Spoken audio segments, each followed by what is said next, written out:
大家好，草君姐今天要户外来帮一位老奶奶找一味植物。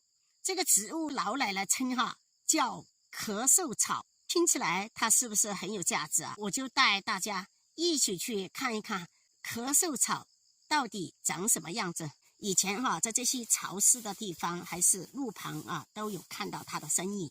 就是这个植物它称之为咳嗽草。不知道视频前的网友，你们那里叫做什么草呢？你看它现在有开花了开出黄色的小花。今年天干，所以这个野生的也比较小株，这些地方也有。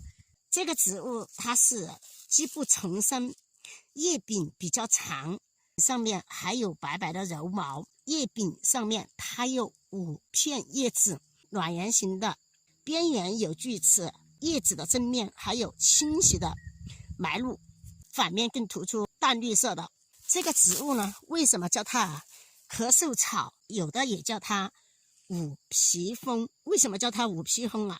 你看它有5张叶子。我们这里有经验的老人，吹风还是天气变化，他们就喜欢用这个全草来切碎煎鸡蛋饼吃，根茎就像这样子有经验的老人又把它拿来煮水洗澡还泡脚的朋友们，你们家乡有这个植物吗？